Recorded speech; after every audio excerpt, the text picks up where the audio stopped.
This is a big day.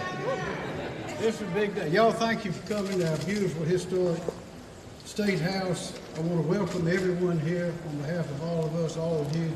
This day has been a long time coming. Amen. We have several people who will speak to us, and we'll start with Pastor Tony Foster of the Restoration Worship Center. Yes, sir. Pastor. Thank you. Well, it is a wonderful day in South Carolina. Let's give God some praise. Praise God. Been a long time coming, but we are here. Let's pray together. Father, in the matchless name of Jesus, we bless you and we give you praise. Today, as South Carolinians, we come together to give you a Thanksgiving prayer. This is our prayer today. St. John chapter 10, verse 10 says, "The thief cometh to kill, to steal, and to destroy. But you," said Jesus, "you've come to give us life and that more abundantly."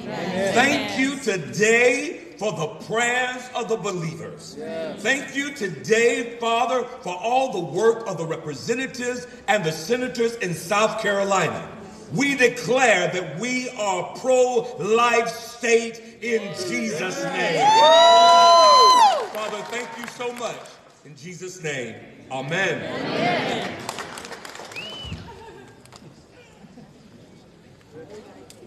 Okay. Good afternoon, everyone, and Pastor Tony is a tough act to follow, and we'll do the best we can. I am Jay Lucas, and I'm Speaker of the South Carolina House, and it is a great day in South Carolina, let me tell you.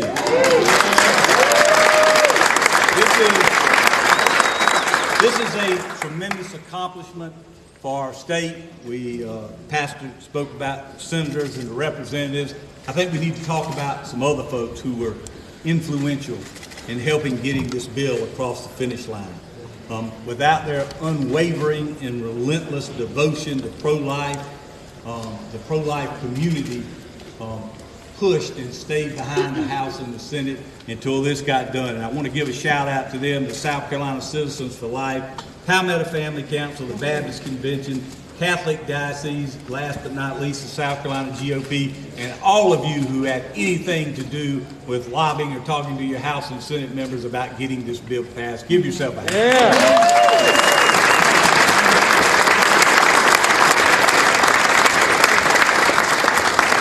Senator Grooms will follow me, and I'm sure he will thank the Senate.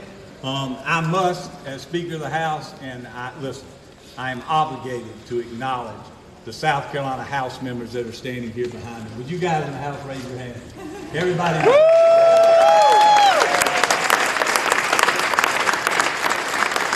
Let me tell you, these folks have been outstanding pro-life warriors for this movement.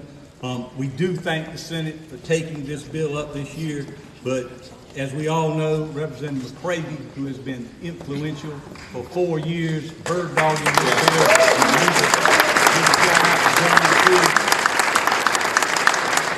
On April 24, 2019, the South Carolina Fetal Heartbeat Protection from Abortion Act received passage in the South Carolina House. We got 70 votes, John. Yesterday, when we gave S1 second reading, we got 79 votes. Yeah.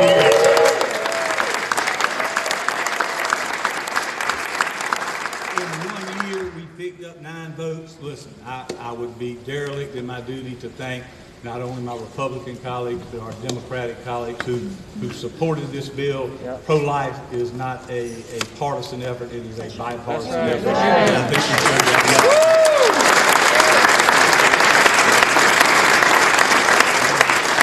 Colleagues in the Senate, thank you for prioritizing this legislation and making it your #1 goal this year. A special thank you to my friend of 23 years, Governor Henry McMaster, who at every stop, he touted this bill, to Lieutenant Governor Pamela Evett, who at every stop, she touted this bill, she pushed this bill, they supported this bill. They are key components in the pro-life community.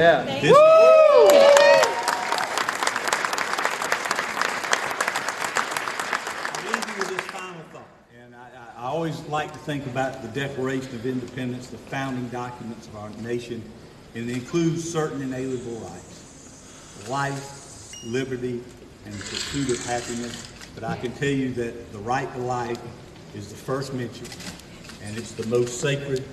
This legislation protects the sacred right, and it will plain and simply save precious lives in South Carolina. Again, thank you for allowing me the opportunity to see. What a great day it is in South Carolina.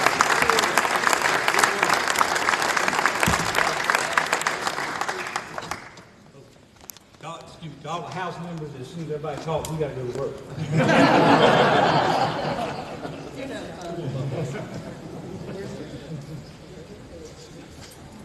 I'm Larry Grooms, the primary sponsor of the Heartbeat Bill.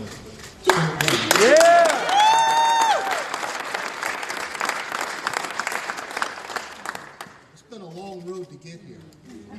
Representative McCravy called me a little more than 4 years ago. Do you think we can get it done? And I said, there's been a lot of ground plowed. Let's try it. But the Senate didn't have the required numbers of pro-life members to accomplish what we needed. But thanks to the hard work of many around our state, this election cycle, when the votes were counted, we had the required number. Yes. Woo!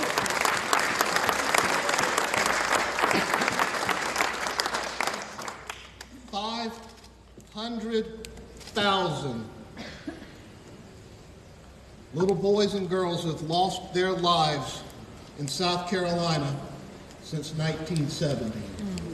500,000. 500,000 that cry out today and sing hallelujah that won't ever have to happen again. Every year we learn more and more about the humanity of the unborn. Every year more and more South Carolina citizens have gone to the polls and said we want pro-life legislators because we believe that every person, born and unborn, has a right to live. That's right. Woo! Today, in just a few moments, we're about to do something that I spent a quarter of a century to do, and that is to shut down the abortion industry in this state.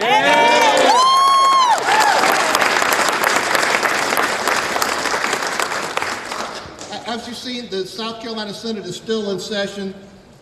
The Speaker, President Peeler, would be here speaking. The majority leader's up at the podium right now. Many senators are here right now. I'd like to ask them to raise their hand. And the thing is, there's been friction between these two bodies, but on this we're united. On this we stand together. On this we will give our unborn citizens the protection, legal protections. God has given them life. We will now offer them the legal protections. We stand here today united as one South Carolina behind a pro-life governor who's about to pull that pin out. This is a day to celebrate. Representative McCravy, come on up. Thank you.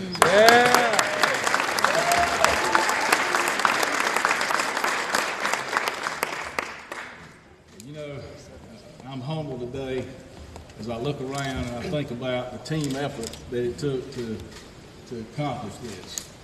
And, you know, I want to start with the governor and the lieutenant governor behind me. Man, what cheerleaders. You know, they're the greatest cheerleaders for our state, and they've been cheerleaders for this bill. And we need to thank them again for that. Yeah. Thank you.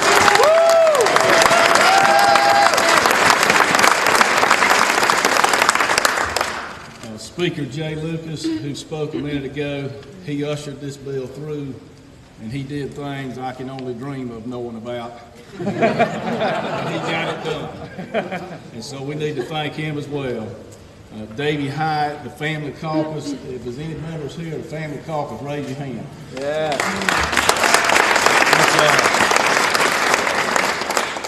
On the floor yesterday, Davey Hyatt did a lot of good things, and I want to thank the pro-life members of the Senate and the House today who have been fighting for so long for this kind of thing.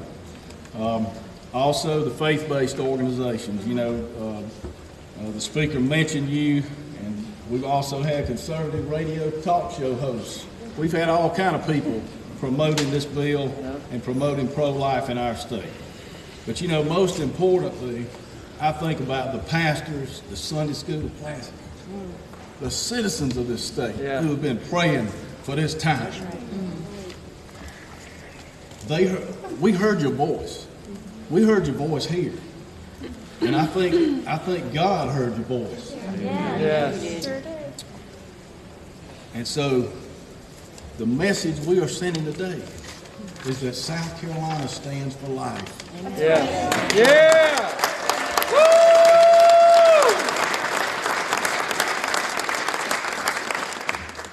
In a time in our country where we have our president signing orders to terminate the lives of people with our tax money, at a time when we have New York General Assembly standing up and clapping for late-term abortion. We have California Attorney General prosecuting people who found out that the body parts were being sold. At a time when we are just in a crazy time in our country, this bill will send a message to everybody that the pro-life movement is alive. That's right. Yeah. And that in South Carolina, we believe in life. Thank you.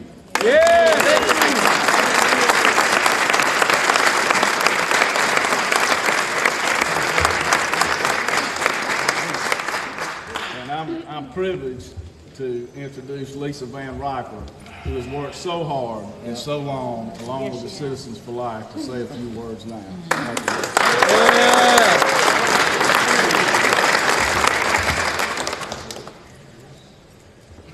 Well, Governor, Lieutenant Governor, Mr. Speaker back there.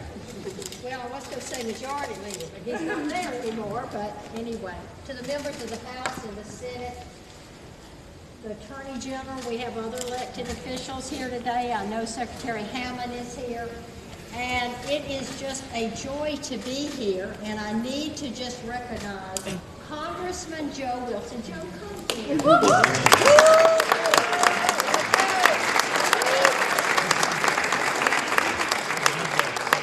Joe Wilson was at the first bill signing of any pro-life bill in South Carolina. Parental consent. We have the picture to prove it. You and Abraham Lincoln were there together. It was a fun group with Carol Campbell. That's exactly right. That's how. God bless. Thank you. We were so reminded. Congressman Wilson could be here today, and I know his son, Attorney General Wilson, is also here, and he is ready to defend this bill if those who still oppose the right to life for children would dare to bring a charge against it. Thank you, Attorney General Wilson.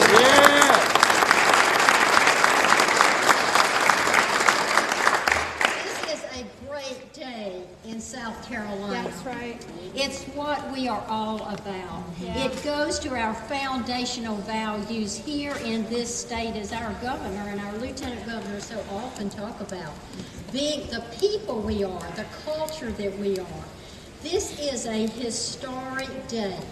We are getting ready to celebrate our governor signing the most pro-life bill that's ever been passed in South Carolina. And let us just say this is the beginning, this is not the end.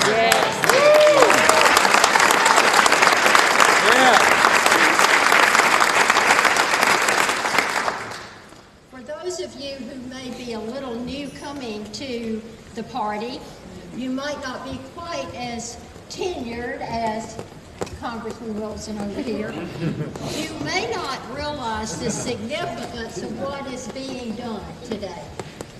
In 1973, Roe versus Wade ushered in the intoxicating words of choice, and in so doing overturned every pro-life law, protective law for the unborn in all 50 states. They gave the right to the states to only intervene on behalf of the child at the beginning of the third trimester at about 26, 28 weeks. I want you to think about that. These are children now in NICU. I had a student at North Greenville University that delivered early, a 27-week-old baby 3 weeks ago. Pictures. That child had no protection, and the state of South Carolina could not intervene for the life of that child. We could pass things like informed consent, parental consent. We could protect your taxpayer dollars from being used.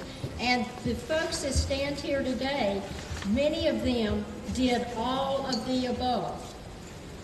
But we now, in South Carolina, by building bill upon bill upon bill, because you have taught, you have educated your neighbors, you have made pro-life a priority issue in elections, you have put these men and women to the point that they can vote for pro-life legislation.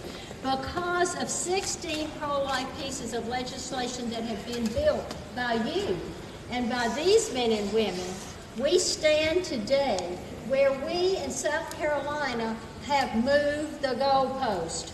We have moved from not being able to have the state intervene on behalf of the child from 28 weeks to 20 weeks with the Pain Capable bill that was signed several years ago. And today, because of groups joined together, many that you've already heard, the One Message Group, a Catholic, Baptist, South Carolina Citizens for Life, the Association of Crisis Care Centers. We have many of these ladies here today who are caring for women in South Carolina. The Palmetto Family Council, the Concerned Women of America, and the Alliance Defending Freedom, the elected officials, all these people working together understand we are getting ready to assert the state's right, not at 28 weeks, but at 6 to 8 weeks. This is historic.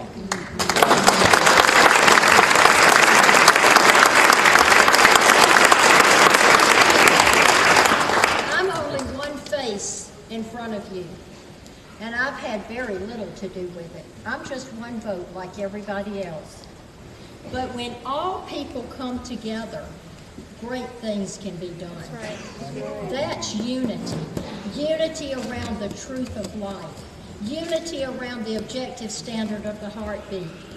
And this year it all came together. 3 Senate seats flipped, as Senator Groom said, gave us just the number we happened to need. 2 gains in the House with pro-life members. The emergence of the Family Caucus, thank you to all of you.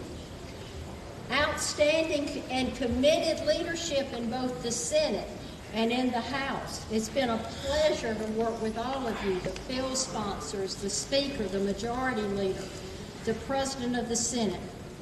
And what took the first bill that Joe Wilson helped with, parental consent, took 6 years to pass.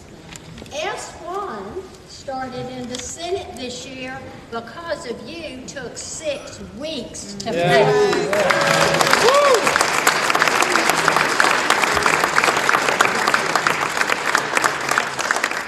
It is truly a privilege to be standing with Governor McMaster today and with our Lieutenant Governor who attended meetings and who testified. Thank you. And to be here to witness this. Governor McMaster and I have come full circle. We have aged together in this movement. He's chosen not to color his hair. I have chosen to enhance mine a bit.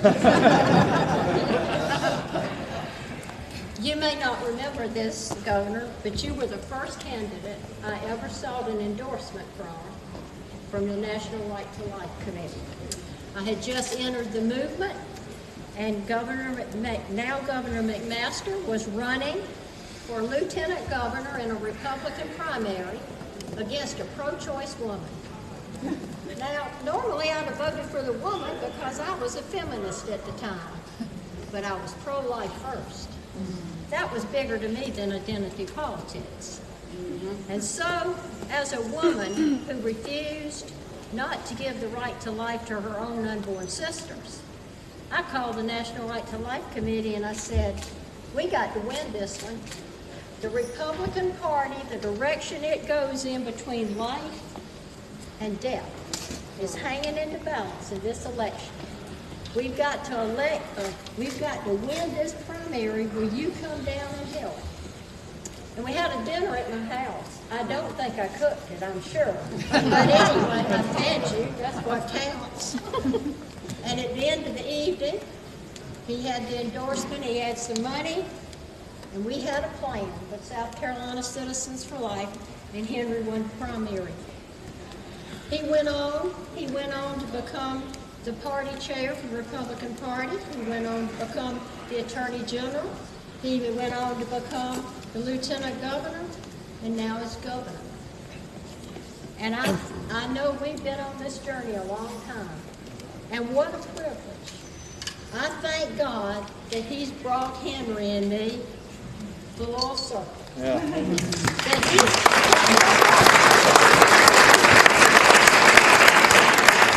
I know the governor will join me in proclaiming with the Bible, "This is the day the Lord has made, and we will rejoice." Yeah.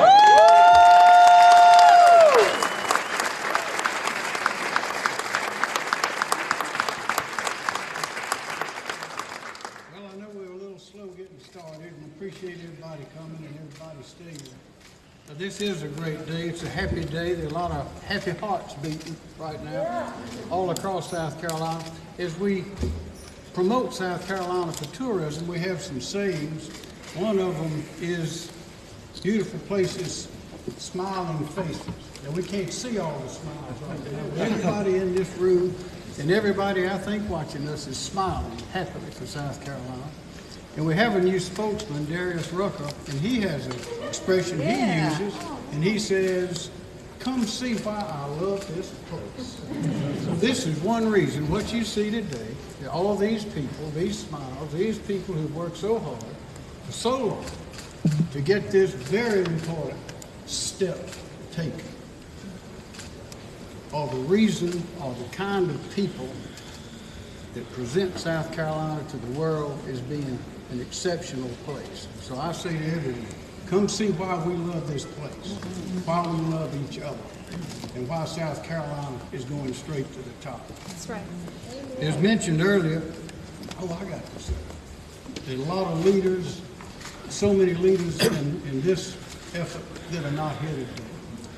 Some are, Holly, Gatlin, and Lisa, and others, and of course, our great speaker, Jay Lucas, all the people that was in there on the rostrum.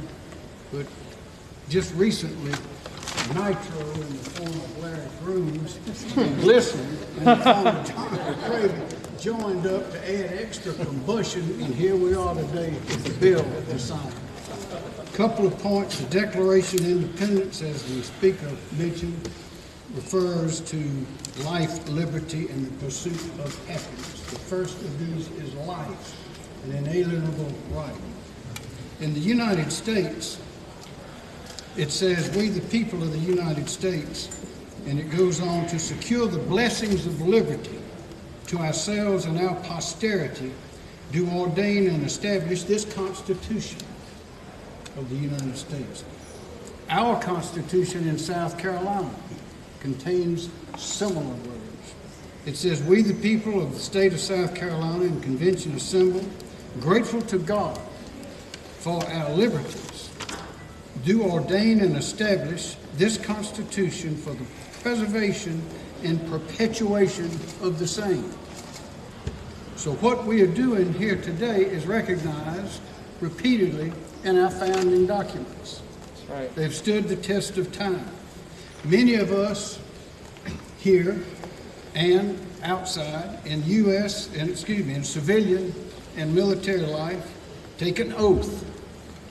We take an oath to preserve, protect, and defend the Constitution of the United States and of South Carolina.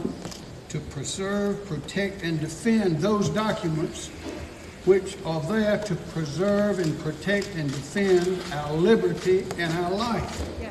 If there is not a right to life, then what life is there? What rights exist, if not the elementary, fundamental, profound right to life. That's right. So Yeah. we are here to protect that. Now, some of us are impelled by our oath, some of us are impelled by our faith, some of us are impelled by our sense of right and wrong, and some of us are just impelled to protect life. But we have a duty. It is a duty That's right. that we share as Americans in the South Carolinians to protect life of all of us. That's what we're here for. So who possesses that right that we seek to protect in America, in South Carolina? Who possesses the right? We have the duty. Who has the right? All of us have the right. The young, the old, the rich, the poor, weak, strong, known, unknown, or unborn, all have the right to life. Yeah.